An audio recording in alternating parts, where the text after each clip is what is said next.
De ce se întâmplă? Nu înțeleg. National Mosque of Malaysia.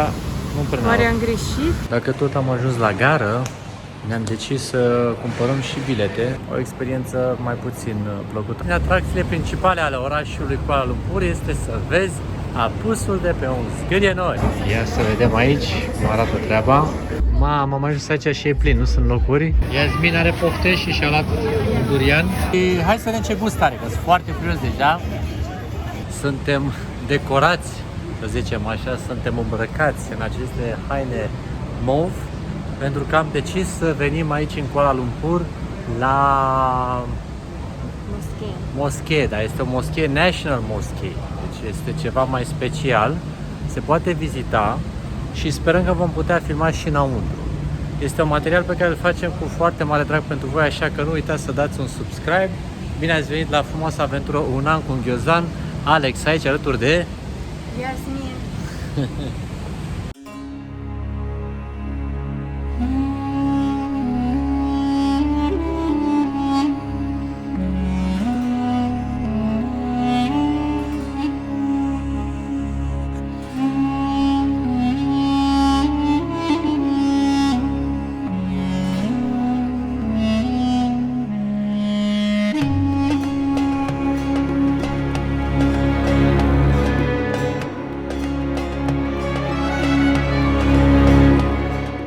Dacă te-aș vedea de la spate, nu știu, nici nu te-aș recunoaște. Dar ce am? Hello. Hello. National Mosque of Malaysia. Pe ansamblu, momentan nu vedem ceva spectaculos, adică doar ne învârtim într-un spațiu în care deocamdată nici tavanul nu arată cine știe ce. Dar... ce? Gata? Păi ce ai făcut? Le putem arăta șosete dacă e, că am trebuit să ne și descălțăm. Poza, nu? Mi-am imaginat și eu că să fie ceva cu pole spectaculos. Eu știu.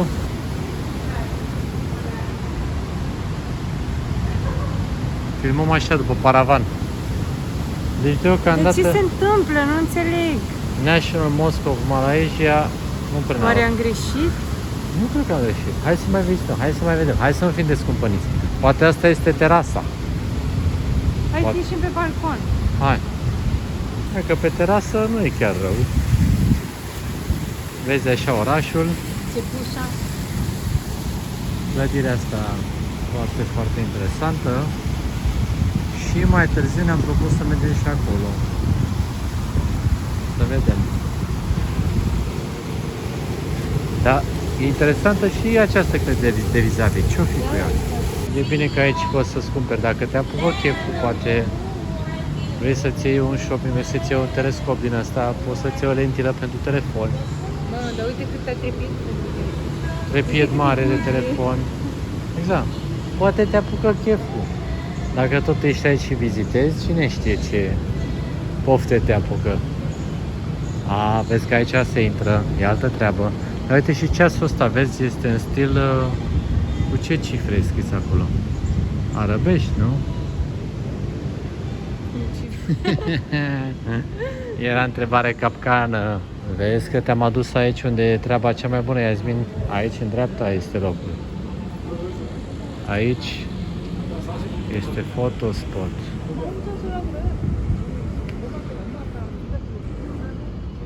Aici e treaba. Din păcate nu putem intra mai departe de aici, de acest punct, pentru că nu intri decât dacă te rogi. Te rogi? Nu, și cred că e pentru bărbați acolo. Și pentru bărbați, clar. Da, deci cam atât putem vedea de aici deocamdată. Ok, deci am venit și domnul. Hai că am văzut totuși ceva. Nu poți să zici. Văzuserăm până acum doar balconul. Balconul văzuserăm și shop-ul domnului. Acum am văzut și domnul. Deci ca obiectiv de vizitat nu prea. Așa spre nu prea.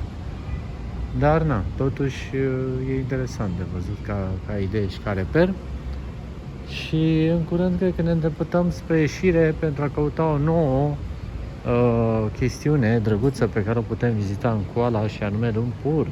Un mall, poate. La mall stau bine, nu putem Place vizita. pe mall. Îți place pe mall, nu? Dar mie îmi place. Vreau să mai vedem că ca un mall mișto și noi n-am avut timp. Hai, da. Simpatică ești. La mall cu tine. Și eu între timp stau și îmi scot frumos jucăria și lucrez. Și tu te plimbi pe acolo și zburzi ca o căprioară prin mall. Poți să păstrezi ținutul? Cu ținuta asta, da.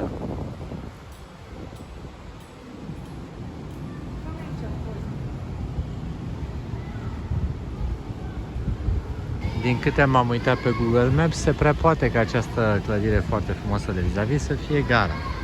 Dar oricum o să concluzionăm acest aspect în zilele următoare, când o să și luăm trenul pe aici prin Malaysia și o să vedem dacă de aici vom pleca. Între timp, copiii și-au făcut poza cu clasa, se distrează. Merită făcut o vizită doar dacă vă doriți să vedeți cam cum arată locul, moscheea, etc. Altfel, așa. Nu prea e nimic impresionant, să spun așa. În schimb, e bine că e fără taxă și deci un timp oarecum de calitate petrecut pe aici. Vai cum îmi bate soarele ăsta în ochi, este atât de mare zăpușeala, abia mai țin ochii deschiși și e cald, curg apele pe noi. Deci ori la mall, ori la culcare. Da, și deși e ora 3:30, numai că e foarte mare umiditatea și cu temperatura și ne cam stresează, dar anyway, viața merge înainte. Dacă tot am ajuns la gară, ne-am decis să cumpărăm și bilete. Au aici un ghișeu special pentru Penang. Deci o să plecăm din Kuala Lumpur în Penang cu trenul. Yay, trenul. Am și venit să luăm biletele să ne asigurăm că deja l-am rezolvat. Mie îmi place să merg cu trenul. Ți-am mai zis asta despre mine? Nu. Dar și ți-ți place, nu? Și mie îmi place, Cu într-adevăr. autobuzul nu. Și cu Trenul. autobuzul, cu orice, dacă-s cu tine, mie îmi place. Acolo este peronul, numai că nu putem accesa pentru că nu avem biletul, nu e momentul biletului. Și oricum noi nu aici venim, noi mergem în central, prin Da, Amber. și am luat la altă gară, într-adevăr, există gara aceasta care e destul de abandonată, vă spun sincer, nu prea e nimic aici, adică inclusiv ghișeul ăsta de la care se vând bilete, e pustiu grav de tot, ne-am uitat, uitați-vă un pic împrejur. Nu mai sunt 2-3 oameni, cred că per total, dacă numărăm, suntem 20 de oameni în toată gara asta. Nu știm care e fenomenul, dar în orice caz, sperăm că va fi totul ok la cum se prezintă. Bine, ei au pe aici, uitați ce trenul prezintă prin poze, etc. O să vedem și la fața locului cum va fi. Urmăriți. Arată mai mișto, adică, uite, e mai mare. Urmăriți că vom posta și vloguri cu drumul spre Penang și care e treaba pe acolo. Penangul fiind o insulă, dar v-am zis, deci pe aici peste tot e super pustiu, dar mă rog, nu ne deranjează, asta e, ne descurcăm. Da, și cam atât de aici de la gară. Încheiem transmisiunea de la Încheiem transmisiunea. Prețul, ca să avem și acest reper, one way, deci doar dus, a fost vreo 80 de rupia de-ai lor, deci asta înseamnă în banii noștri poate la vreo 90 ceva de lei pe persoană dusul. Distanța o să ne uităm și pe hartă să vedem cam câți kilometri reprezintă, dar sunt destul de similare prețurile, aș putea spune, cu prețul trenului la noi în România, dar să și vedem condițiile, dacă se compară sau nu. Oricum, partea funny este că dacă n-ați văzut până acum vlogurile noastre, am mers cu trenul și în Thailanda, super experiență, am mers cu trenul și în Vietnam, o experiență mai puțin plăcută, mai ales că era și tren de noapte. Îți mai amintești cum era? Efectiv ne-am blocat în cameră să nu intre ea peste noi. Și acum să vedem cum va fi această experiență cu trenul. În orice caz, noi ne bucurăm tare mult că mergem în Penang și parcă ne-a mai revenit un pic și energia după ce ne-a leșinat călduroaca asta și cu mezala care efectiv ne-a sturs de energie. Una din atracțiile principale ale orașului Kuala Lumpur este să vezi apusul de pe un zgârie noi. Este un autobuz vechi. Avem și un autobuz vechi aici prezent. Și noi acum ne îndreptăm spre un rooftop ce am găsit și noi mai ok aici prin oraș, prin centru. Undeva pe acolo se întâmplă să fie. Și hai să vedem cum arată de sus tot orașul. Iasmin are emoții. Dacă ne zice că nu avem rezervare, nu știu ce ne face. Are emoții că n-am rezervare la apus. De acum au mers lucrurile astăzi. Da, a fost de la început. A fost o zi un pic încălcită astăzi, dar Poate avem noroc, hai să vedem. Ne așteaptă un domn somptuos. Eram în blugi și Etajul 58 ne așteaptă. E ceva până acolo. Repede se ducă Israelile. Ți s-au înfundat urechile? Nu, sunt de pe la 10. Până la 38 pot. Ia. După 38 nu mai știu. Nu am urcat de mult. Mi-am urcat de mult după 38, nu? Mie mi s-au înfundat urechile. Vedeți că liftul ăsta are doar câteva etaje pe care le poți accesa. 53, 55, cam asta e? Adică e special destinat turiștilor, vizitatorilor. 58, 58, da. Hello. Ah, nu e bine aici. Dar arată bine și de aici. Miroase limon gras. Da. Și domnul ăla cu o sticlă de vin în mână ne așteptă. Uitați că am deschis o sticlă de șampanie din greșeală de acurit. Mamă, deci că ești la Water Park sau la Disney când se oprește liftul, simți un gol în stomac. Dacă ai sub 21 de ani, n-ai voie să intri. Nu că n-ai voie să consumi, că n-ai voie să intri aici. Deci e adults only. Da, mă, crezi că de... Sunt eu cu amețeală. Ce legătură are de așa că ai împlinit 21 de ani, nu te mai cu amețeală? Îți dai seama. Ia să vedem aici cum arată treaba. Mamă, am ajuns aici și e plin, nu sunt locuri, e doar pe bază de rezervare, însă locul arată fabulos, etajul 58 totuși e spectaculos. Acolo în sare sunt și tururile Petronas și ce mai avem noi aici? Suntem cam pe vârful lumii, am putea spune aici, nu? E bine! Wow, cât de frumos se vede de aici, e super spectaculos totul.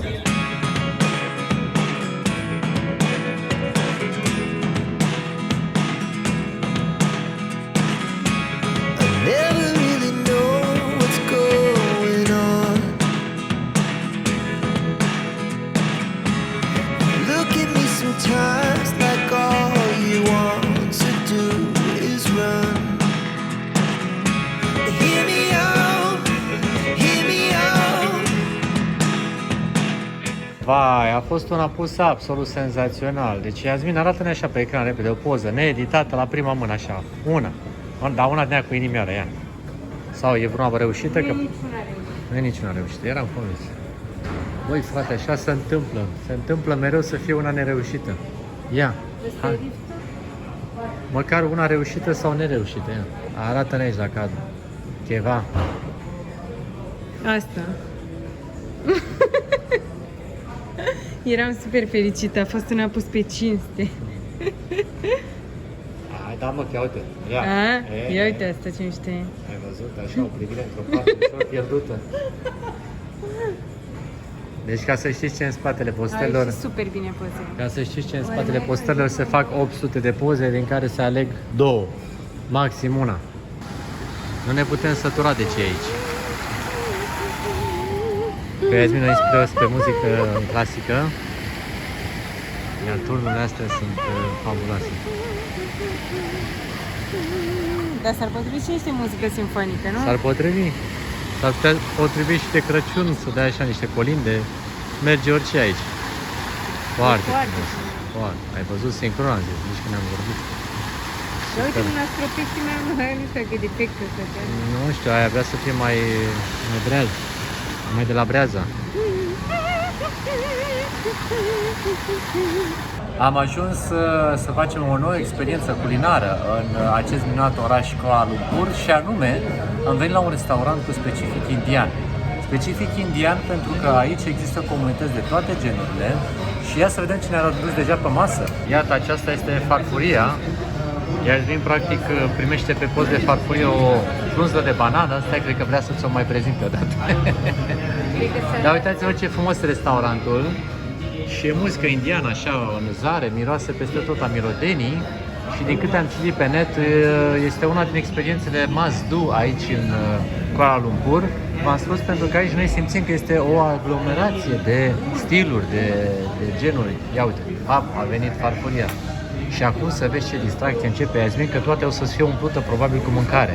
Sper să nu mă trezesc că scrie că ceva gen 11 lei sau ceva și scrie mâncare nelimitată și Deci să nu mă trebuie să de fapt 11 lei ori 10.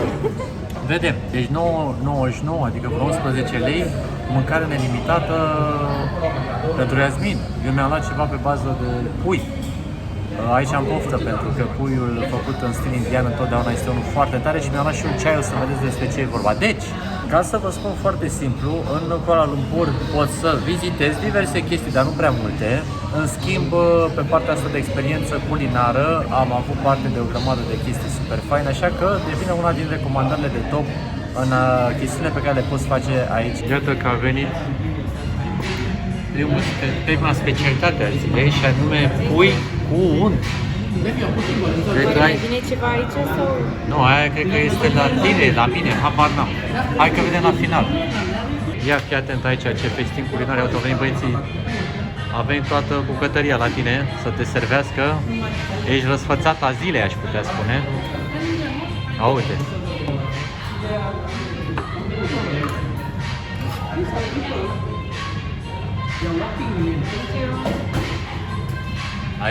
Aici am fost la pies de la rezistanță. Cred că mănânc cu mâna. Poți să mănânci cu mâna, da. Dacă nu poți spăla pe aici prin zonă și fă-ți de cap. Și deci din astea poți să mănânci și până nu mai poți. E pui. E bun, nu? E pui. E puiul, e degustat și e bun. Doamne, dacă te avem aici... Dar mi-a fost doar mie, ia-ți la. Lasă că de aici femeia e la pavre. Bărbatul mănâncă răbdări prăjite, așteptăm ceaiul deocamdată. M-am apucat de mâncat puiul, care e cel mai puțin picant din tot meniul, dar totuși vreau să vă spun că e destul de picant. E foarte picant. Îți cam sar măselele. Dar dacă ăsta era Little Spicy, alea care erau spicy adevărate. Îți dai seama ce se întâmpla. Arată ca un fel de... Cum să o rămână cu ceva de la noi? Tocăriță de pui. No, stropel. Niciun caz. Așa ca și aspect. E gros, e... No. Iar gustul e imbir aici, e ceapă, e... Nici nu știu ce să mai zic eu. Ce mai au ei? Curcuma. Toate nebunile. Curry. Da, în orice caz o drept cu niște orez. E super. Da, super bun. Și arată bine rău. Uite, are și un fiș de păr. Ce? Glumeam. Uite, e aici. Am, gata. Ia-ți înapoi telefonul. Deci recomandarea zilei este să aveți grijă cu picanteriile. Aici este ceva super amar. Deci nu cred că există ceva pe lumea asta mai amar decât asta și nu știu ce e. Cel mai amar gust pe care l-a simțit vreodată, ori 100. Dar nu dau seama ce poate fi atât de amar și de ce se mănâncă chestia aia. Le trebuie omul ăsta. Cert e că e amar și picant, deci e o combinație fatală. Ia vezi. Deci am aflat, ăsta este un fel de porumb. Porumb amar. Porumb amar, adică e porumbul ăla refuzat la export. E porumbul ăla pe care nu mănâncă nimeni. Partea bună că din toată picanteria asta mă fac avea și ceva dulce. Care nu arată extraordinar de... Chestia asta portocalie și că e dulce. În rest, repet, informația, mare grijă. Arde pe toate părțile. Nu, îmi arde gura, nu mai pot. 3 minute mai târziu. Nu mai pot, limba mea e... pocnește așa. E în jale, nu? Spune-ce și sosul ăsta care speram că e muștar, dulce. Muștar cu grea. E muștar, de fapt nu e dulce, iarăși o combinație super picantă. Deci, practic, cam tot ceea ce se vede aici pe masă este picant, mai puțin orezul. Și chestia asta. Pâinea. Și pâine, da. În rest, totul e picant. Am dat-o și pe ceai. Ăla e cel mai bun de aici. Și puiul, da. E ce mai bun? Și puiuțul.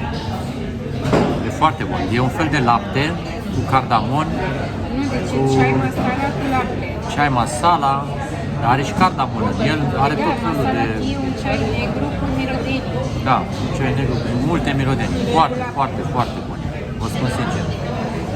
Ideea este că e o cantitate micuță, dar e suficient pentru că e foarte dens. Deci dacă vreți să încercați ceva minunat, ceaiul ăsta masala cu lapte e bun, doamne. Te unge așa pe gâdler. Mă distram mai devreme că am luat o bucată de usturoi și efectiv nu simțim gust față de cât de picant e de întreabă. Adică usturoiul deja a devenit un condiment non-sesizabil. Între timp, fiind ora prânzului, ia uitați cât de mult s-a aglomerat această locație. Efectiv e full. Noi când am venit erau 3 mese, iar acum e mega plin. Și suntem aici cu localnicii, de clar că nu prea vin prea mulți turiști. Aici mănâncă oamenii care sunt aici pe la clădirile astea de birouri. Știi ce vreau să fac? Ia zi. Deci după picantul ăla, ceaiul ăsta, tu știi cum intră în mamă? E un fel de spălare a Wow. intestinelor, da? Nu, încă îți activează din nou gustul ăla picant, dar ți-l îndulcește, nu știu ce să zic. Deci e o picanterie dulce. Mamă, cum se simte, nu vine să cred. Da, e foarte interesant. Wow. Combinația asta de picant cu dulce, cu... Yummy. Efectiv te satură. Ceaiul ăsta e bun rău. Da, și te satură E pentru că preferatul meu acum. nu mănânci cantități mari, dar te satură toate aromele astea. Adică eu cel puțin simt că am mâncat din bolul ăsta care e destul de mic totuși, a se lua așa un reper la mână. Și deja sunt foarte sătul pentru că aromele îți dau senzația de sățietate. Adică nu mănânci așa fără să ai plăcerea gustului. Uitați-vă încă la aceste boluri, micuțe, dar foarte aromate. Cumotul se plimbă pe aici cu orezul să facă refilul. Ia uitați-l. Zici că este tata orezului și practic la toate mesele mai bagă câte o tură. Cum e la final de experiență? Cum ți s-a părut? Mi-a plăcut masa la tine. Deci din toată masa ți-a plăcut masa la tine, am înțeles? Da. Și restul? Mamă, dacă știu să ar fi refillable, o fi refillable? Nu știu, întrebăm. Eu încă mai înculeg dintre dinți cartamon și alte spice-uri. E clar o experiență pe care trebuie să o faceți. Mâncarea indiană și celelalte tipuri de mâncare pe care o să le mai găsiți aici din diverse colțuri ale lumii sunt super gustoase și super interesante. Deci, Kuala Lumpurul pot să consider așa ca fiind capitala internațională a mâncărilor, dar mai mult aș spune capitala asiatică a mâncărilor. Aici găsim toate genurile de mâncăruri de pe toată Asia. O experiență foarte faină. Hai că a venit și nota, am mâncat de ne-au rupt pentru 50 de lei. A fost bine, nu? Da. E bine. Avem și pe Tudor aici, am scăpat el nici în... Are mâinile zămese. Mănâncă prefum indian, autentic. Și e mândru de asta. Exact. Așa ne place nouă să ne păstrăm prietenii aproape, așa că dacă tot ne-am întâlnit în Bali, ne-am intersectat și în Malaysia. Ziua continuă. Și unde mai urmează. Cine știe? Ziua continuă. Am făcut ce am făcut și una din atracțiile pe care am vrut să le văd în Kuala Lumpur este un mall plin de gadgeturi și echipamente de toate genurile. Deci, practic, în mall-ul ăsta poți găsi numai chestii legate de lucruri legate, nu știu, tehnice. Yes! Ideea este una simplă. Dacă sunteți pasionați de electronice, gadgeturi și alte nebunii precum sunt și eu, aici e locul în care trebuie să ajungeți. Ia uitați-vă cum arată sculele astea pe aici, ce forme, zici că sunt motociclete, zici că sunt... Doamne, ce culere, ce spectacol pe aici. Da, totul este la superlativ, vă spun sincer, n-am mai văzut de mult așa zăpăceală. Ia uite aici magazin pentru scule de filmat, o grămadă de nebunii. Efectiv. Deci asta este Malaysia largest IT mall. Uite, l-am auzit pe băiatul ăla. Uite ce plantă frumoasă aici, orientativă. Deci este largest... Ce? Ah, da, domnule, e VJ. Deci este Malaysia largest mall. Să vii la ei de parcă exact. Zici că ai cumpăra o plătită sau da, dar vezi de ce este... cameră, hai și un telefon. Deci am găsit Malaysia largest mall, IT mall. Foarte, foarte tare. Deci uitați-vă ce au aici oamenii la tot pasul, trag de tine să vii să cumperi. Nu te lasă să respiri. Iasmin, sunt pierdute. Uite aici câte PlayStation-uri. PlayStation 5 pentru jucători, controlere, căști. Meta-uri. Ce să mă, frate, doamne, 4 ore cred că stăm aici, jur. Uite, tablete, cred că astea sunt SH-uri sau ceva. Așa arată. Deci tot ce poți să-ți dorești găsești aici. Hai să vedem cu ce plecăm și noi acasă, Iasmin, măcar un mouse, ceva, o tastatură. Uite aici ce scule, uite, cu răcire pe apă, cu cu lumini, cu culere, cu... Doamne, plăce aici, ce să mai... Vai, deci deja ne-am pierdut, uite, inclusiv Nokia. Cine știe că mai există Nokia? Ne-am dus prin cele mai din spate cotloane să căutăm diverse chestii, să ne uităm pe aici și să vedem ce găsim. E paradisul copilor, paradisul colecționarilor. Dar au numai jucării din astea foarte, foarte faine, de calitate, vezi? N-au mizerii. Asta e o nișă foarte mișto de altfel, vezi? Mamă, deci ce au aici? Am intrat că n-am putut să ne abținem. Pirații din Caraibe. Toate personajele, tot felul de jucării. Superman, ce mișto arată asta, ce bine. Da. Și chiar Vezi ok că e, prețul. da, 369. Asta înseamnă vreo, hai rotund, 500 de lei? 400. Hai, 400. Eu am fost mai Ai generos. văzut Jack Sparrow? Da, l-am văzut și pe Jack Sparrow. Foarte tare, uite asta pentru colecționarii de diverse jucării din astea. E foarte tare de venit pe aici. Foarte tare. Ia uite. Tot ce poți să-ți imaginezi. Dar omul ăsta pe cuvânt că are și fii atentă că te și în spate, ia uite. Nici nu poți să te oprești din a-l admira. O oră mai târziu deja suntem încăpiați de câte chestii am văzut pe aici. Ce ne-am cumpărat? Absolut nimic în afară. O cartelă. O cartelă SIM pentru a avea niște net mai mult. E foarte tare ce e aici, sincer vă spun, adică sunt o tonă de chestii. Mai puțin noi ne uitam după niște căști. Nu aveau, în schimb pe scule de laptopuri, calculatoare. Da, nu ce voiai tu. Adică, telefoane. Îmi plac căștile de la Sony, ultimul model, dar sunt totuși 1800 de lei, cam așa. Și eu nu mi le iau, că nu am atâția bani. Da, deci, cum spuneam, sunt o grămadă de chestii, nu sunt neapărat niște prețuri spectaculoase, dar este un spectacol să vii aici, să vezi ce se întâmplă așa de jur împrejur. Deci noi am trecut acest mall ca fiind, cum au declarat, e cel mai mare mall de IT din Malaysia și îl trecem pe lista lucrurilor de făcut aici în Kuala Lumpur în caz că vă place toată partea asta tehnică. Am petrecut timpul pe aici, hai să mâncăm că m-a luat foame. Mă dor picioare. Și poate un masaj îți fac eu, că economisim bani. Reper, așa se numește locul unde am fost acum la cel mai mare mall de IT din Malaysia, Plaza Loyat. E pe o stradă destul animată și sigur o să fiți atrași de lumini să intrați. O altă experiență pe care trebuie să o faceți în frumosul oraș Kuala Lumpur este să veniți pe strada Jean Alor. Jalan. M-am străduit să ții minte aproape. Jean Alor. Vezi pe Jalan Alor? Este o străduță, după cum se vede în spatele meu, plină de restaurante, de locuri foarte frumoase unde puteți să servezi masa. Prețurile nu sunt unele mici, sunt pentru turiști. În schimb, dar nu e așa mult totuși. Nu e mult, dar față de cât eram noi obișnuiți, na. Ok.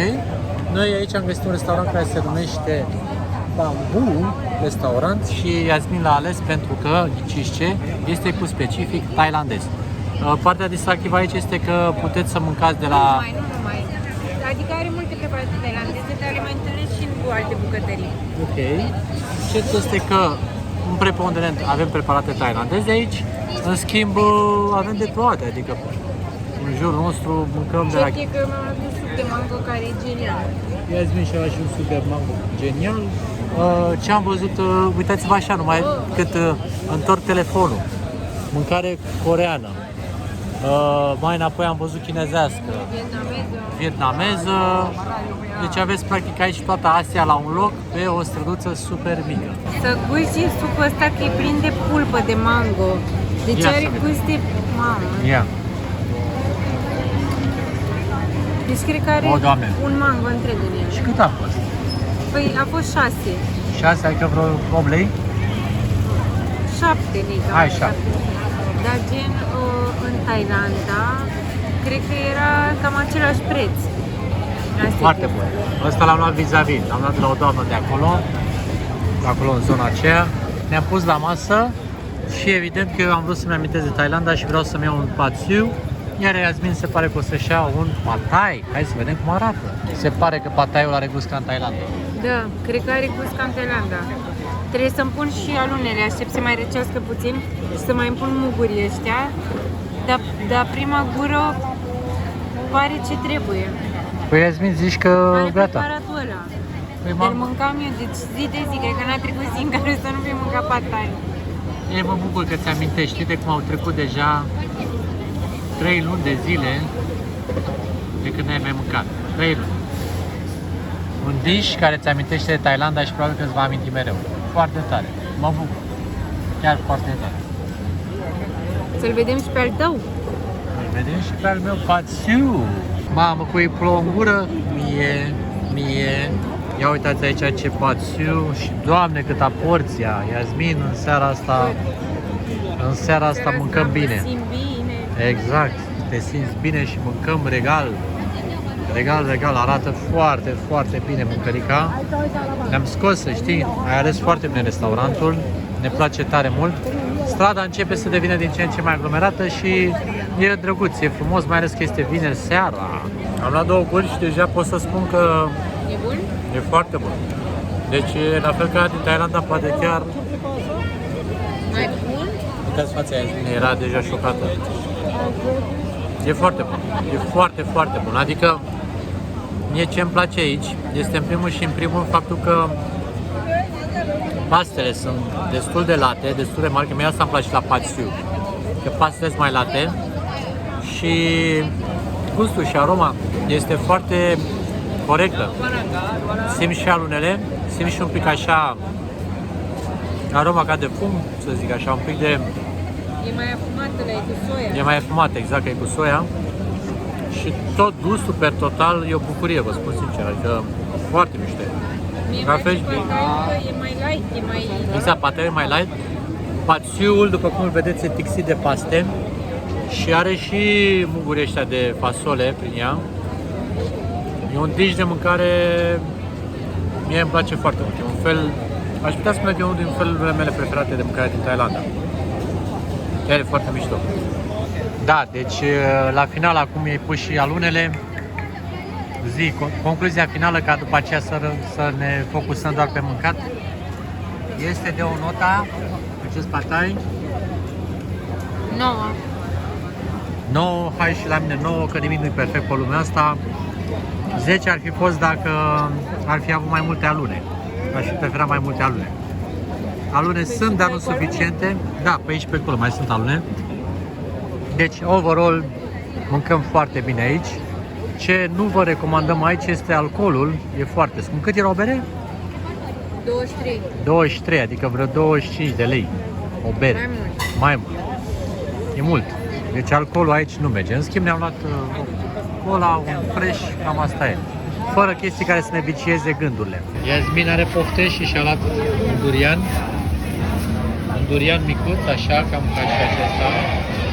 O să vedem cum va fi, că o să o filmez când îl degustă, pentru că am mai gustat în Thailanda. Și după ce a degustat în Thailanda și eram așa și așa, deci s-a decis să mâncăm aici. Că în cameră, vorba aceea, să nu miroasă tot hotelul, că este și interzis. În cameră este strictly forbidden să intrăm cu durian. Ia uitați ce scrie la noi în hotel. N-avem voie, deci strictly no durian. Este oricum pus pe picior de egalitate cu no drugs. Adică astea sunt acele două. Dar durian e scris mai mare, înțelegi? Da, durianul e mai mare. Dar druguri mai egoe. Așa arată durianul înainte de tăiere. E o chestie super ciudată cu mulți țepi. Iar după ce se crapă toată această textură, asta este ceea ce e în interior. Apropo, nu este un fruct chiar ieftin, ci este chiar o delicatesă aici în Asia.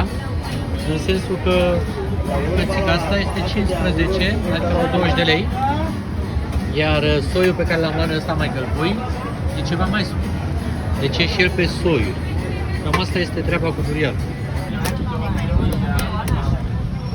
Hello.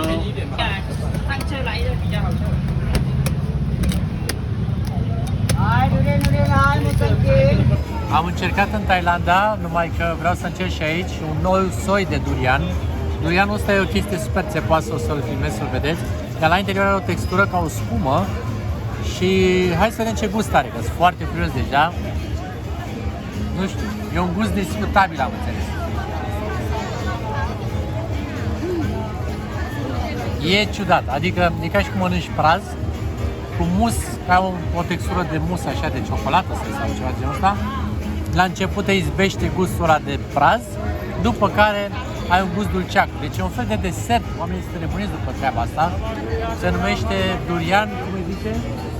Musang King. Musang King. Deci e un soi special ăsta de durian. Iar la interior, pentru că Iasmin a mâncat deja, are ca un fel de sâmbure așa, zici că e o migdală. Cam asta este ideea cu acest durian. Un desert atât de dezbătut, să zicem, de atât de controversat în Asia și de reținut că, de exemplu, la hotel nu ne lasă să intrăm cu durian. Trebuie să-l mâncăm pe tot. Trebuie să-l mâncăm pe tot, da, clar. Cam asta e cu durian. Merită încercat, asta e clar. În concluzie, jalana lor este de făcut, o stradă, după cum puteți vedea, foarte animată. Veniți aici, noi includem în lucrurile de făcut în Kuala Lumpur. Nu uitați să dați un subscribe, să dați un like, un comentariu dacă vă place ce ați văzut aici, ne ajută la algoritm. De ce nu? Așa că continuăm aventura, una cu un ghiozdan.